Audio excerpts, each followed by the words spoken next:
Sukseskan Germas!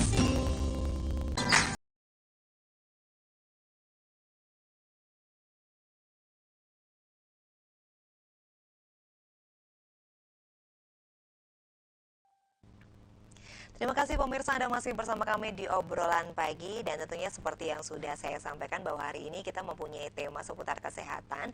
Dan untuk lebih jelasnya tema hari ini yaitu peran instalasi patologi anatomi dalam penegakan diagnosis. Dan untuk mendukung tema kita hari ini, kita sudah terhubung bersama dengan Mayor Kesehatan Dr. Nikmah Hayati, spesialis patologi anatomi.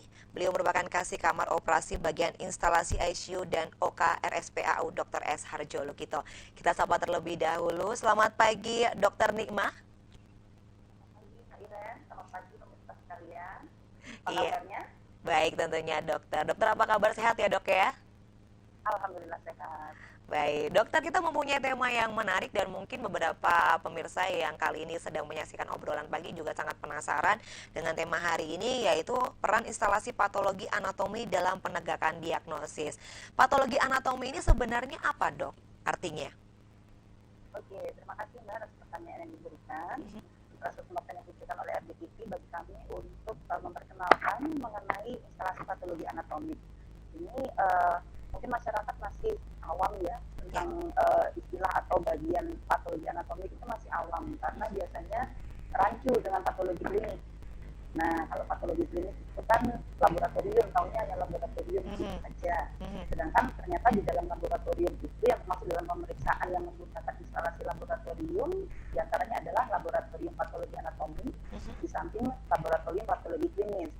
Perbedaannya adalah kalau laboratorium patologi klinis yang biasa kita tahu itu adalah fokusnya lebih ke arah pemeriksaan dengan menggunakan cairan tubuh.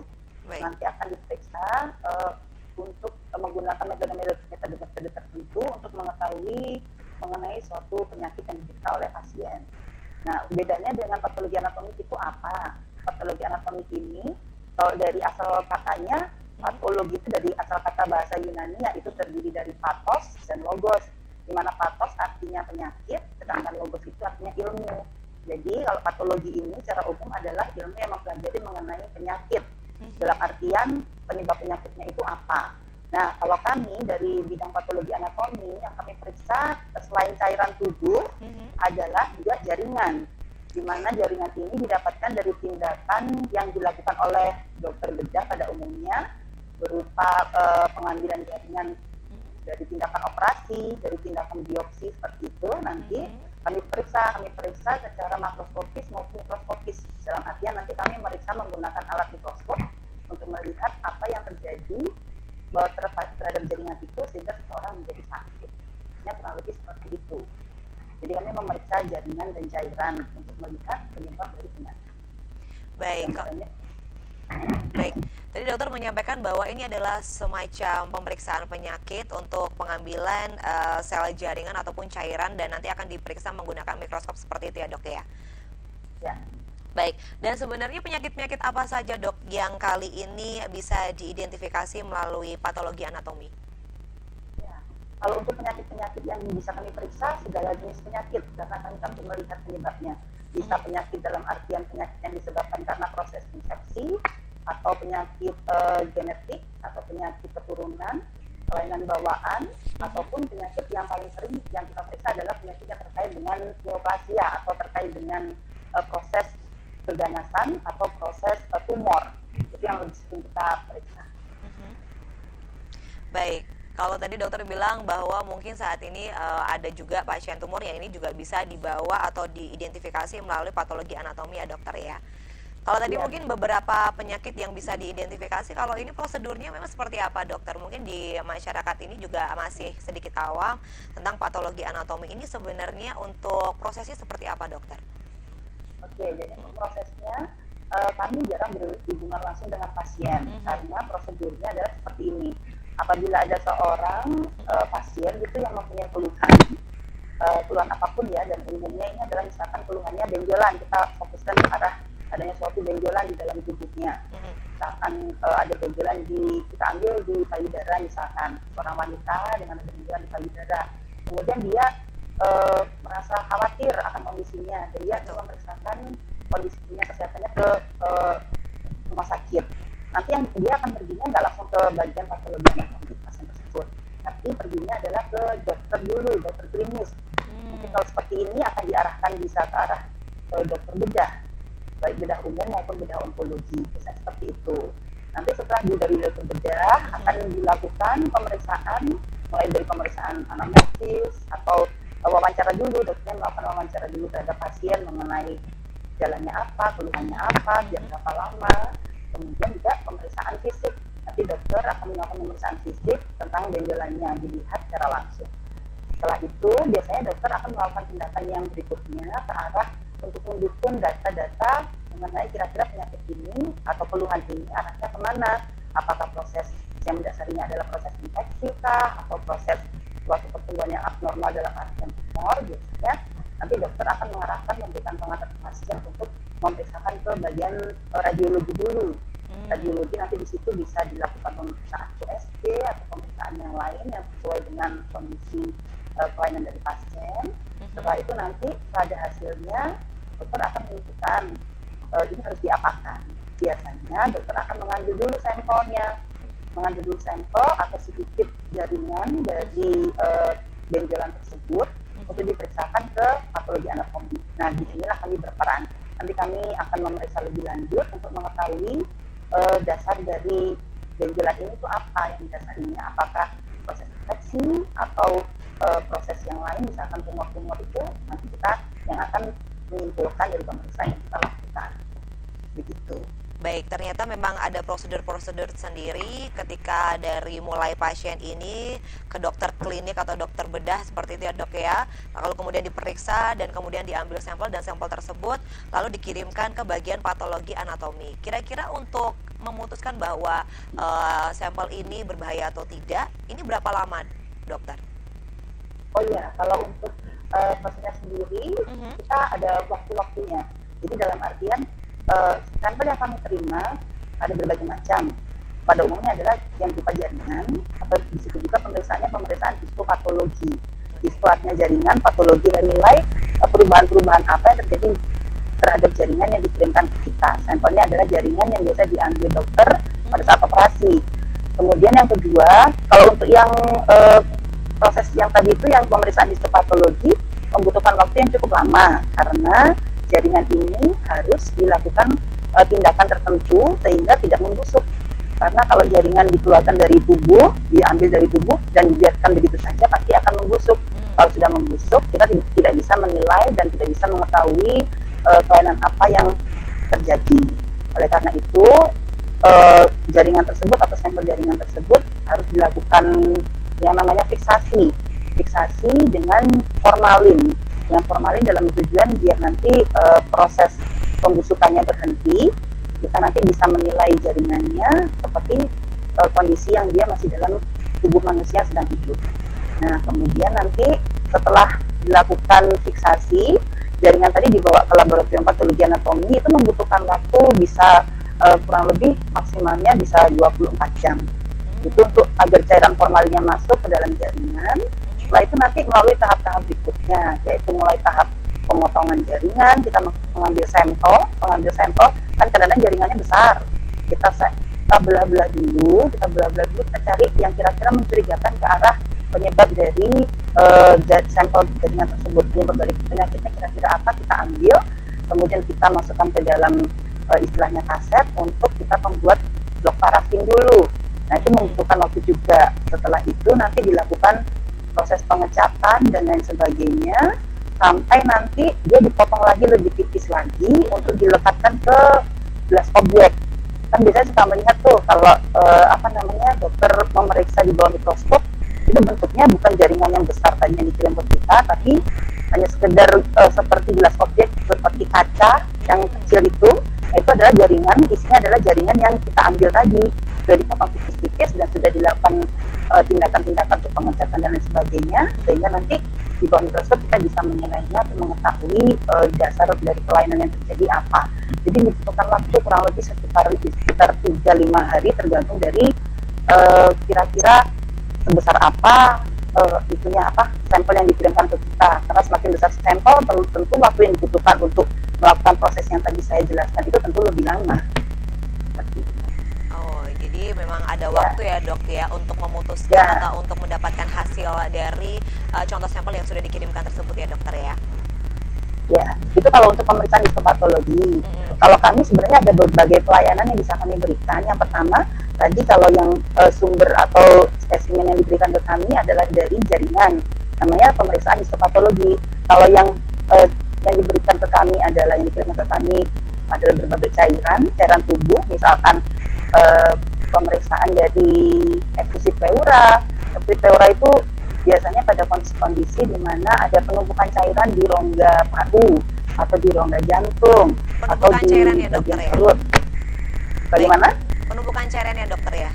Tadi Iya, yang cerita. cairan, bentuknya Baik, cairan. baik. Untuk dokter Nima sebentar kita potong sejenak karena kita harus break sebelum kita melanjutkan lagi perbincangan yang menarik seputar patologi anatomi untuk pemirsa.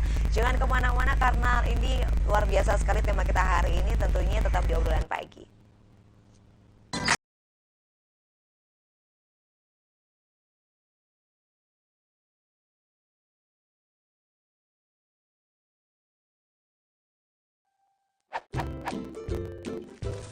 Program pemerintah terkait pendidikan saat pandemi COVID-19 adalah belajar dari rumah.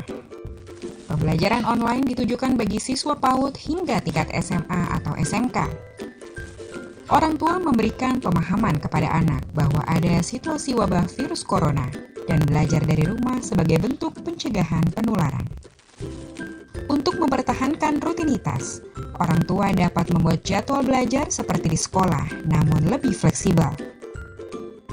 Manfaatkan media online yang tersedia untuk berkonsultasi dengan guru ataupun kebutuhan materi belajar anak. Untuk memacu semangat belajar anak saat orang tua bekerja bersanding dengan anak, jangan lupa untuk membantu anak memahami materi belajar. Perhatikan waktu untuk beristirahat dengan melakukan kegiatan yang menyenangkan bersama anak. Dipersembahkan oleh Amicom, a private entrepreneurial model university by UNESCO. International Program 80 International Award. Prodi Prospektif di era ekonomi kreatif. Gold Prime Award dan Grand Prize Sikap. Battle of Surabaya. Universitas Amicom Yogyakarta. Creative Economy Hall. Bersama Universitas Amicom Yogyakarta, kita akan mengembangkan diri untuk menjadi generasi kreatif dan profesional unggulan bangsa. Bergabunglah bersama kami melalui pendaftaran online mahasiswa baru pmb.amicom.ac.id.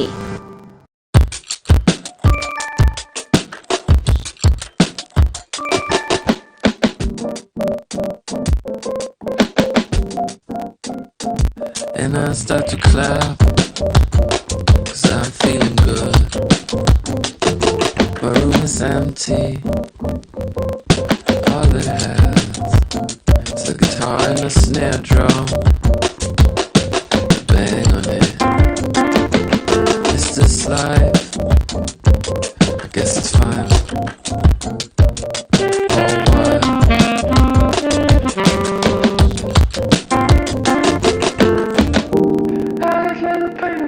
Tetap gunakan masker di setiap aktivitas. Mari melawan Corona. Amicom, a private entrepreneurial model university by UNESCO.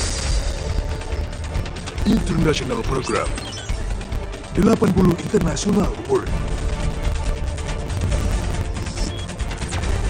Prodi Prospektif di era ekonomi kreatif. Gold Prime Award dan Grand Prize Sikap. Battle of Surabaya. Universitas Amicom Yogyakarta. Creative Economy Hall. Bersama Universitas Amicom Yogyakarta, kita akan mengembangkan diri untuk menjadi generasi kreatif dan profesional unggulan bangsa. Bergabunglah bersama kami melalui pendaftaran online mahasiswa baru pmb.amicom.ac.id.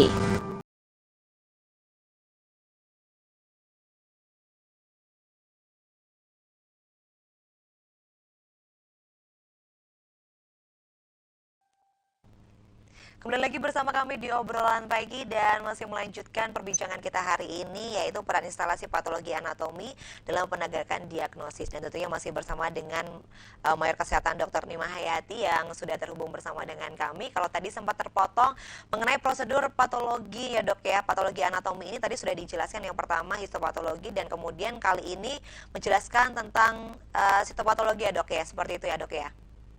Iya, kami lanjutkan ya Mbak ya, mengenai pemeriksaan yang kedua, yaitu prosedur pemeriksaan sitopatologi. Ya. Nah, dari asal katanya sitopatologi, sito artinya sel. Jadi kami melihat kelainan-kelainan apa yang terjadi pada tingkat sel.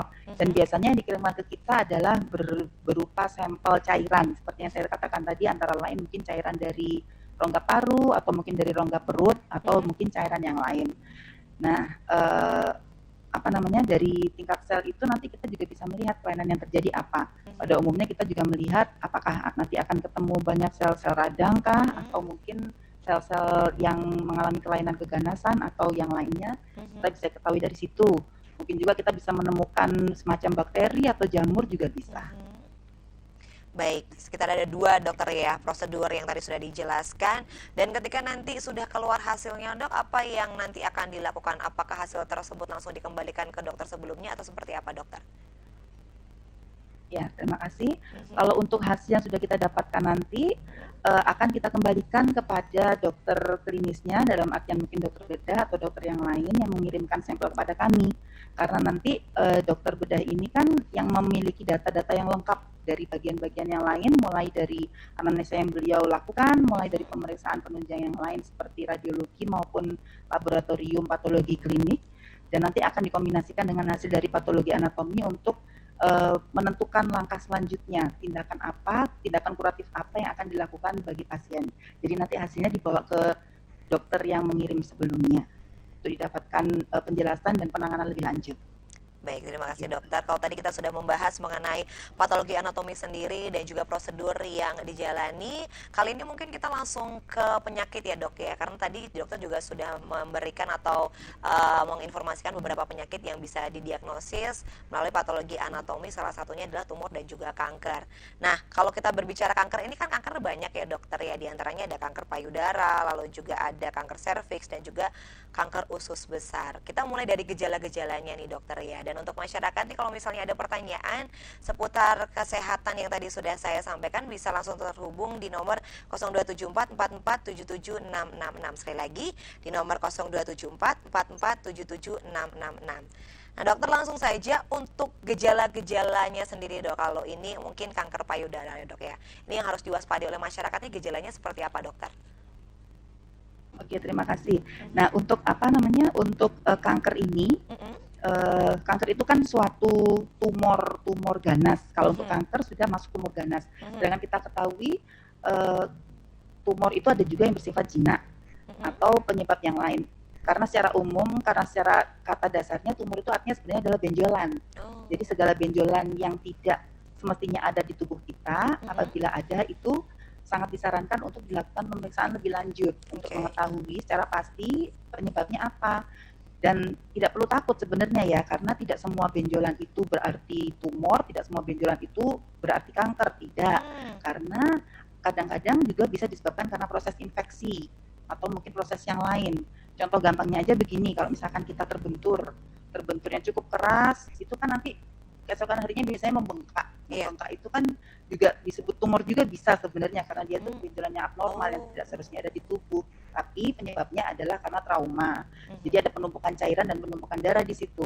Nah, kalau yang lain misalkan kita menemukan benjolan, kalau misalkan kita contohnya tadi benjolan di payudara, maka adalah sangat disarankan untuk kita melakukan pemeriksaan lebih lanjut untuk mengetahui apakah itu penyebabnya karena infeksi atau karena proses keganasan atau sekedar tumor jinak yang lainnya saja. Nah, untuk pemeriksaannya yang perlu bisa dilakukan sendiri oleh masyarakat, oleh pemirsa sekalian bisa dilakukan sendiri, dan itu sangat disarankan, terutama untuk wanita. Pria juga bisa terkena kanker. Kita membicarakan mengenai kanker ya, mengenai keganasannya saja, karena memang insidennya cukup tinggi. Kalau untuk kanker payudara ini merupakan keganasan yang paling sering terjadi dialami oleh wanita baik di dunia maupun di Indonesia. Nah, Kalau bedanya, kalau di luar negeri biasanya terdeteksi pada stadium dini, sedangkan di Indonesia ini biasanya pada stadium sudah lanjut. Oleh karena itu, maksud saya di sini adalah untuk memberikan edukasi kepada masyarakat bagaimana agar bisa mendeteksi kanker payudara ini secara dini. Jadi apabila ada seseorang memeriksa payudaranya, dan di situ ditemukan adanya benjolan, itu harus segera diwaspadai. Waspada bukan berarti panik, bukan berarti takut ya. Iya. Nah, untuk bagaimana caranya untuk pemeriksaannya, itu kita ada yang namanya sadari atau pemeriksaan payudara sendiri. Itu sudah cukup terkenal, namun apabila belum terlalu aware, tidak dilaksanakan secara rutin suka lupa, makanya kita ingatkan kembali.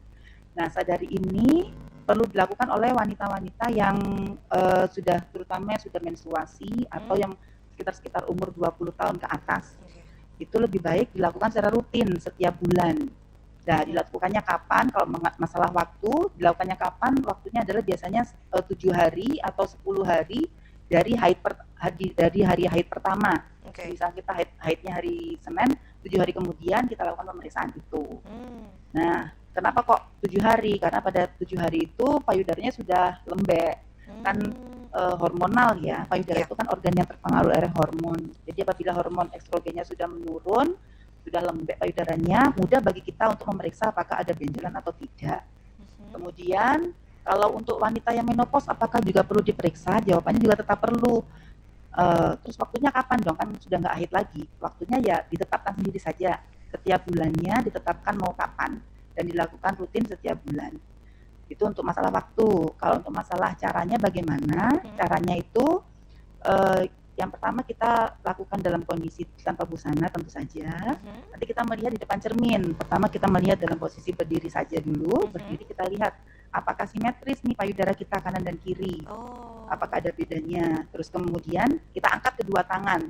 Pada saat diangkat kita lihat. Biasanya kalau ada benjolan tuh nanti payudaranya akan nggak ikut ngangkat, jadi kelihatan ada benjolan yang menonjol. Seperti itu kita lihat. Terutama lokasi yang perlu diperhatikan adalah lokasi yang di dekat ketiak. Jadi kalau payudara dibagi 4 bagian dengan puting sebagai tempat perbatasan crossnya itu, nanti kita ambil yang bagian luar atas. Jadi kan bagi jadi 4 bagian, 4 regio, atas luar, atas dalam, bawah luar, bawah dalam. Kita terutama fokuskan ke bagian yang atas luar ini. Terus pemeriksaannya juga dari payudara sampai ke ketiak. Ya. Nah di situ kita lihat apakah ada benjolan. Selain ada benjolan juga perlu dilihat apakah ada luka di situ. Apabila ada luka yang nggak sembuh-sembuh itu juga merupakan salah satu gejala yang perlu diwaspadai. Kemudian juga melihat apakah kulitnya ini menjadi tebal ataukah gambarnya seperti kulit jeruk yang suka ada pori-porinya besar-besar, itu juga perlu diwaspadai karena itu menunjukkan ada tumor yang sudah menarik-narik kulitnya. Nah, jadi permukaannya jadi nggak rata lagi, nggak mulus lagi. Terus kemudian setelah kita melihat, kita dari posisi berdiri kita melihat juga dengan posisi berbaring. Dengan posisi berbaring, dengan diganjal bantal ya, kita beri 1-2 bantal di punggung. Tujuannya biar payudaranya semakin teraba, semakin luas permukaannya. Kemudian kita lakukan perabaan. Perabaannya bisa ke arah jarum jam atau berlawanan jarum jam atau dari tengah keluar. Kita perhatikan seperti itu. Nanti teraba benjolan atau tidak, ataukah tadi ada luka di kulit, ada perubahan warna kulit atau bagaimana, dan juga sekaligus juga kita harus melihat dari putingnya. Dari putingnya kita lakukan pemejetan secara perlahan. Kalau misalkan ada cairan yang keluar dari puting, mau cairan itu cairan yang berwarna jernih atau cairan berwarna merah atau warna coklat, itu juga perlu kita laporkan dan kita tindak lanjuti untuk melihat penyebabnya apa. Seperti itu. Itu pemeriksaan dini yang bisa dilakukan oleh setiap wanita. Setiap orang bisa melakukan seperti itu. Tujuannya adalah untuk mendeteksi secara dini. Nanti kalau sudah ketemu, saran saya adalah segera untuk diperiksakan ke tenaga medis. Tenaga medis tidak harus langsung ke dokter bedah. Bisa kita lakukan yang namanya tadi kan sadari. Periksa payudara sendiri. Yang berikutnya adalah sadanis atau periksa payudara dengan tenaga medis.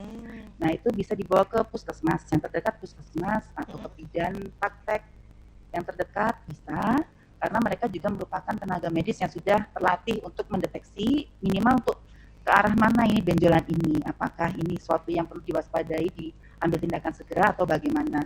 Nanti mereka akan mengarahkan lebih lanjut, biasanya begitu. Baik, memang harus Kalau diwaspadai. Ya gimana dokter? Silakan dilanjutkan. Iya. Kemudian nanti apabila benjolannya itu sudah diperiksakan ke dokter, biasanya akan dibawa ke dokter. Nanti prosedurnya juga seperti yang tadi, tergantung nanti dokter akan melakukan step-step yang seperti saya jelaskan di sesi awal tadi.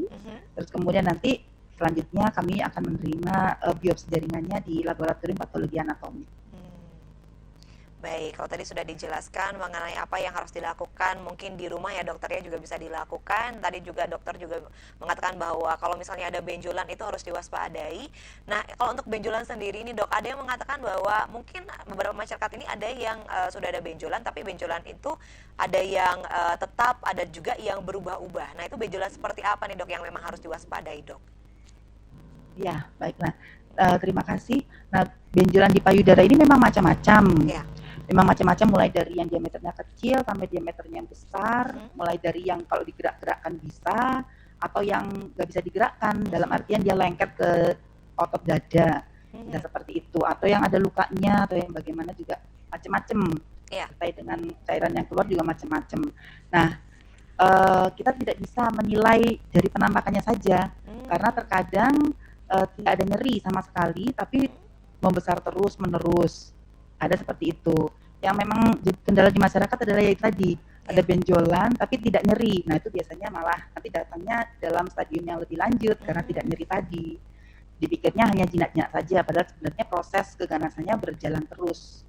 Jadi kalau menurut kami dari pihak medis, kita ini berkejar-kejaran dengan waktu. Dalam artian apabila kita mencari pertolongan medisnya itu terlambat, tentu nanti perjalanan penyakitnya sudah semakin lanjut, penanganannya juga akan semakin sulit. Karena sekarang kan terapi itu semakin maju, kemajuan di bidang kedokteran semakin baik ya, sudah sangat pesat sekali.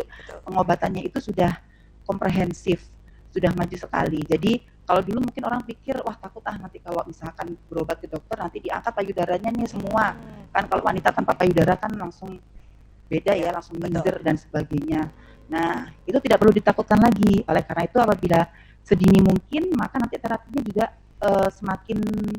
semakin ringan ya, dalam artian tidak seluruh payudara akan diangkat. Jadi nanti kalau misalkan lesinya, istilahnya kita adalah lesi atau tumornya itu kecil, nanti yang diangkat cukup tumornya saja. Jadi payudaranya tetap ada. Terus kemudian juga tidak perlu ditakutkan apabila memang terpaksanya seluruh payudara diangkat pun juga tidak perlu ditakutkan, karena nanti ada juga operasi untuk yang namanya breast reconstruction. Nanti rekonstruksi payudara juga bisa dilakukan. Dengan kemajuan dunia kedokteran sudah seperti itu. Yang penting adalah kalau menurut kami adalah nyawa lebih utama kan ya, dibandingkan kehilangan salah satu organ. Walaupun itu bisa dihindari apabila dideteksi secara dini. Jadi jangan sampai timbul karena ketakutan yang tidak beralasan, nanti takut diangkat atau yang sebagainya, atau cenderung untuk meremehkan karena dipikirnya hanya jinak-jinak saja, untuk menghalangi kita mencari pertolongan yang sedini mungkin. Betul, berarti kuncinya adalah waspada dan jangan sampai terlambat ya dokter ya. Iya, betul. Baik, dokter, kalau kita berbicara masalah kanker payudara, ini sebenarnya penyakit yang disebabkan oleh apa dok? Atau mungkin dari gaya hidup atau seperti apa dok? Ya, kalau kanker atau neoplasma ini sebenarnya penyebabnya itu sampai sekarang jarang ya yang diketahui secara pastinya itu apa, karena penyebabnya adalah multifaktorial. Namun ada beberapa faktor resiko yang bisa kita cermati dan kita hindari apabila faktor resiko tersebut bisa dihindari, karena ada faktor resiko yang tidak bisa dihindari, misalkan jenis kelamin. Kalau kanker payudara wanita tentu kemungkinannya lebih tinggi dibandingkan pria, itu tidak bisa kita rubah. Usia juga semakin tua maka kemungkinan terkena kanker juga lebih tinggi. Namun apabila yang faktor resiko yang bisa dihindari, diantaranya adalah misalkan kegemukan atau obesitas, itu yang biasanya penyebabnya adalah karena kurang olahraga atau mungkin karena asupan makanan yang tinggi karbohidrat maupun tinggi lemak, itu kan sebenarnya bisa kita hindari. Dan juga konsumsi alkohol maupun konsumsi rokok ini sangat penting, terutama rokok yang baik yang perokok primer, perokok pasif maupun perokok aktif, itu sama saja. Dua-duanya juga sangat berpotensi untuk mengidap kanker apapun sebenarnya. Rokok ini bisa merusak ke semuanya. Nah, untuk yang wanita juga karena payudara ini merupakan organ hormonal, jadi terpengaruh oleh hormon. Dalam artian wanita-wanita yang haidnya lebih awal itu biasanya lebih tinggi resikonya untuk terkena kanker payudara karena kan dia payudaranya sudah lebih lama terpapar perubahan hormon. Namun itu bukan berarti bahwa yang lebih awal haid maka kemungkinannya lebih tinggi atau pasien itu jadi keganasan, ya tidak. Jadi itu adalah faktor-faktor yang perlu diwaspadai saja, tapi tidak berarti bahwa itu semuanya menyebabkan kanker. Seperti itu. Baik, intinya adalah gaya hidup sehat ya dok ya. Ya betul, dan cek kesehatan rutin ya. Kalau ada keluhan-keluhan segera diperiksakan. Segera diperiksakan. Baik dokter, terima kasih. Kalau tadi adalah kanker payudara, kita akan berbicara juga mengenai kanker yang untuk saya pribadi ini juga cukup mengkhawatirkan ya dokter, yaitu kanker leher rahim atau serviks ya dok ya. So, kita juga ingin mengingatkan kepada masyarakat apabila ingin bertanya seputar tema kita hari ini, kalau tadi sudah dibahas oleh dokter mengenai gejala-gejala dan seperti apa penanganan yang akan dilakukan oleh penderita kanker payudara, silahkan langsung menghubungi di nomor 0274447766, sekali lagi di nomor 0274447766, karena memang tema hari ini sangat menarik sekali. Sekali lagi untuk pemirsa yang ingin bergabung langsung saja di nomor 0274447766. Dokter, sebelum kita beralih ke kanker serviks, mungkin kita akan break sejenak untuk pemirsa. Jangan kemana-mana, tetap bersama kami.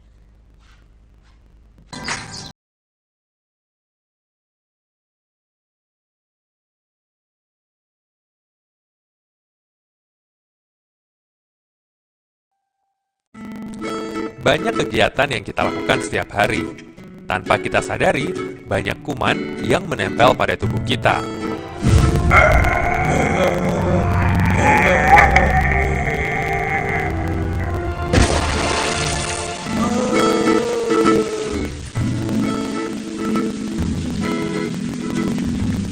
Ayo, biasakan cuci tangan sebelum dan sesudah melakukan kegiatan. Iklan layanan masyarakat ini dipersembahkan oleh RBTV dan Git Solution. Program pemerintah terkait pendidikan saat pandemi COVID-19 adalah belajar dari rumah. Pembelajaran online ditujukan bagi siswa PAUD hingga tingkat SMA atau SMK. Orang tua memberikan pemahaman kepada anak bahwa ada situasi wabah virus corona dan belajar dari rumah sebagai bentuk pencegahan penularan. Untuk mempertahankan rutinitas, orang tua dapat membuat jadwal belajar seperti di sekolah, namun lebih fleksibel. Manfaatkan media online yang tersedia untuk berkonsultasi dengan guru ataupun kebutuhan materi belajar anak. Untuk memacu semangat belajar anak, saat orang tua bekerja bersanding dengan anak, jangan lupa untuk membantu anak memahami materi belajar. Perhatikan waktu untuk beristirahat dengan melakukan kegiatan yang menyenangkan bersama anak. Dipersembahkan oleh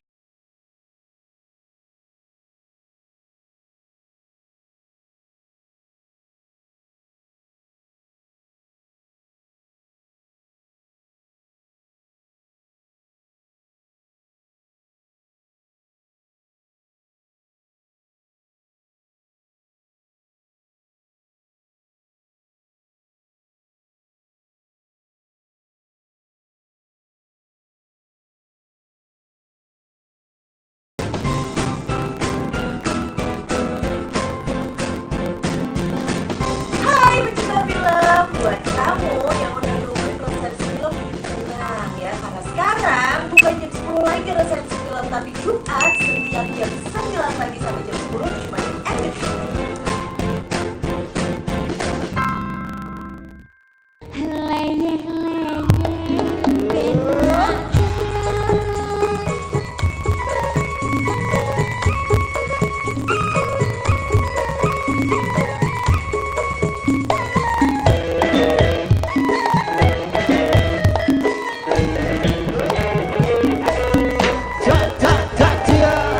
Saiki bareng wae nonton Leyeh.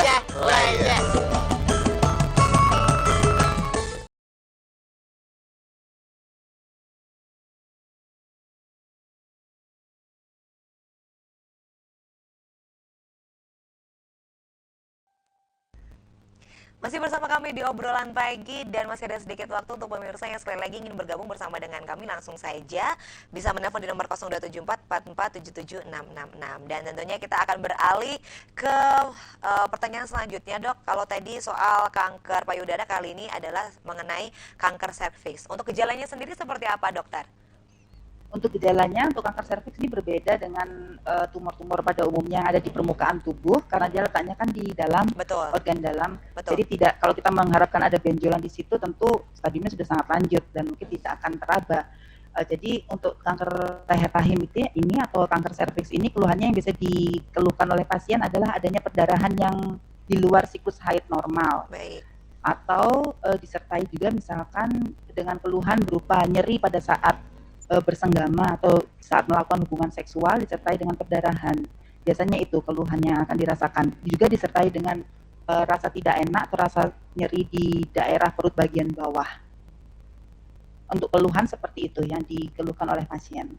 Baik, tadi kalau dokter juga mengatakan bahwa mungkin ada pendarahan di luar siklus menstruasi. Terus juga ada yang mungkin sekarang merasakan keputihan, dokter. Apakah itu juga merupakan salah satu gejalanya, dok?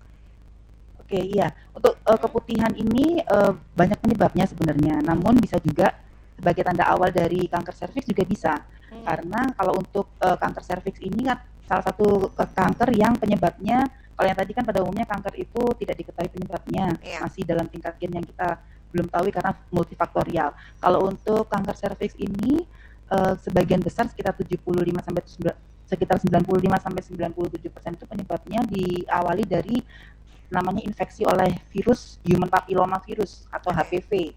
Suka dengar ya? Itu sudah cukup umum juga karena sering diedukasikan ke masyarakat. Betul. Jadi apabila seseorang ini terpapar dengan infeksi HPV, maka ada kemungkinan untuk suatu saat nanti di jangka yang akan datang, walaupun mungkin 10-20 tahun yang akan datang, bisa berubah menjadi kanker serviks. Oleh karena itu, kita upaya pemerintah adalah antara lain melakukan deteksi dini adanya kanker serviks ini dengan pemeriksaan yang relatif murah, mudah dan tidak menyakitkan, yaitu pemeriksaan pap smear atau pemeriksaan IVA. IVA atau yang disebut juga inspeksi visual dengan menggunakan asam asetat. Jadi nanti pada pemeriksaan bisa dilakukan oleh bidan, oleh dokter juga bisa. Nanti diolesi dengan asam cuka 3%-5% atau yang namanya asam asetat dari serviksnya itu. Nanti kita lihat apakah ada perubahan di situ. Nanti kita apabila ada perubahan warna bercak-bercak putih gitu, nanti diambil sampelnya untuk diperiksakan di patologi anatomi. Apakah di situ ada proses apa nih? Apakah ada misalkan tadi keputihan, prosesnya penyebabnya apa? Apakah jamur banyak tuh bisa menyebabkan keputihan, ataukah mungkin bakteri dan yang lain-lain, virus juga bisa termasuk virus HPV ini, nanti kita periksa. Selain IVA tadi juga menggunakan pap smear. Nah, nanti ini adalah salah satu screening yang bisa dilakukan oleh masyarakat secara berkala untuk mencegah timbulnya kanker serviks. Karena kanker serviks ini apabila dideteksi secara dini ada kelainan di pap smear atau IVA-nya, maka bisa diambil tindakan-tindakan yang lebih awal untuk mencegah dia terkena kanker serviks. Di antaranya, karena tadi kita sudah tahu bahwasannya penyebabnya adalah infeksi virus HPV, maka kita bisa melakukan yang namanya vaksinasi HPV. Namun untuk vaksinasi HPV ini tidak harus dilakukan setelah menunggu hasil pap smear atau IVA-nya ada kelainan. Bisa dilakukan semenjak anak usia 9 tahun sudah bisa. Anak perempuan usia 9 tahun sudah bisa. Nanti kalau untuk anak yang masih kecil sampai umur tertentu pemberiannya cukup 2 kali saja. Sedangkan untuk yang usia lebih lanjut, apalagi yang sudah pernah berhubungan seksual, bisa diberikan 3 kali. Tapi ini walaupun dibilang mungkin harganya relatif cukup mahal bagi sebagian orang karena sekali vaksinnya bisa sekitar 700 atau sampai 900, tapi manfaatnya sangat besar karena mencegah kanker serviks. Sekali seseorang terkena kanker kan tentu nanti membutuhkan biaya, membutuhkan waktu dan tenaga yang lebih besar untuk penyembuhannya. Begitu, Mbak. Kalau dihitung-hitung bahkan lebih besar ya dokter ya. Memang lebih baik sekarang ini adalah mencegah daripada mengobati seperti itu ya dok ya. Tadi sempat menyinggung soal pap smear dok. Ini sebenarnya proses pap smear ini bisa dilakukan oleh wanita umur berapa dokter? Pap smear, kalau pap smear disarankan pada wanita yang sudah melakukan hubungan seksual karena nanti tentu akan dilakukan pemeriksaan di daerah leher rahimnya ya, atau di daerah serviksnya, di mana itu tentu melewati himen atau melewati selaput darah. Jadi dilakukan pada seseorang yang sudah pernah melakukan hubungan seksual. Jadi kalau mau dibilang dari usia berapa tidak bisa, karena kan sekarang kembali ke masing-masing pribadi kapan melakukan hubungan seksualnya. Seperti itu. Nanti dilakukan ada panduannya, dilihat hasilnya seperti apa, dan untuk pengulangannya kembali mengikuti jangka waktu tertentu yang sesuai dengan protokol yang sudah ada. Jadi dilakukan berkala. Baik, dokter, saya penasaran nih dokter, apakah memang virus ini menular atau tidak? Karena saat ini beberapa mungkin masyarakat di luar ini apabila pergi ke tempat umum seperti mall, lalu juga pusat perbelanjaan yang lain, kalau misalnya ingin buang air kecil ini sebenarnya agak was-was dokter. Nah, tips-tips aman seperti apa ketika kita mengunjungi suatu tempat umum dan ingin pergi ke kamar kecil agar aman tidak tertular virus ini seperti apa dokter? Ya, kalau untuk virus ini menular. Kalau ditanya menular atau tidak tentu menular. Tapi menularnya melalui apa? Penularannya adalah melalui apabila di saluran rahim itu ada luka di permukaannya, tentu bisa menular dari orang yang sudah punya virusnya. Nah, jadi bagaimana kok bisa, mohon maaf, alat kelamin ketemu dengan alat kelamin? Tentu melalui hubungan seksual. Itu yang metode penularan dari virus HPV ini. Sedangkan nanti kalau untuk masyarakat yang suka takut-takut nih nanti ketularan HPV-nya dari misalkan menggunakan toilet bersama, toilet umum, itu sebenarnya mitos sih. Kalau seperti itu mitos. Mungkin yang terkena bukan virus HPV, mungkin terkena jamur atau yang lain mungkin masih memungkinkan, walaupun itu juga kemungkinan sangat kecil karena kan kita tentu membersihkan terlebih dahulu kamar mandi atau toilet yang akan kita gunakan. Intinya adalah bahwasanya bagaimana virus atau bakteri itu yang penyebabnya, misalkan bukan kanker serviksnya, bisa masuk ke tubuh kita tentu kan melalui luka ya, luka-luka yang ada di permukaan dari saluran kewanitaan kita itu. Jadi kalau itu semuanya intak dan bersih, tidak akan menular. Dan daya tahan tubuh kita juga berpengaruh karena pada orang yang daya tahan tubuhnya baik, biasanya akan sembuh dengan sendirinya. Baik, jadi tidak usah terlalu khawatir ya dokter ya kalau misalnya pergi ke tempat umum ya dokter ya. Baik dokter, kita kembali ke patologi anatomi. Ketika COVID-19 ini tadi kan dokter juga sempat menyampaikan bahwa ada juga pasien yang memang tidak langsung ke patologi anatomi, ada juga yang dari dokter bedah terlebih dahulu, ada juga pasien yang langsung in touch di patologi anatomi. Untuk pandemi COVID-19 ini pelayanannya berubah atau seperti apa dokter? Untuk era pandemi ini memang ada sedikit perubahan yang terjadi. Sebenarnya tidak hanya bagian patologi anatomi saja, tapi seluruh bagian juga mengalami perubahan. Misalkan penyesuaian ya, bukan perubahan, mungkin lebih tepatnya penyesuaian dalam rangka untuk menghindari penularan yang lebih jauh lagi. Untuk patologi anatomi kami tetap melaksanakan seperti biasa jam pelayanannya, namun tentu menyesuaikan dengan peraturan yang ada di rumah sakit masing-masing. Kalau kami yang paling utama adalah kami meningkatkan safety agar tidak terjadi penularan dan meminimalisir kontak dengan pasien.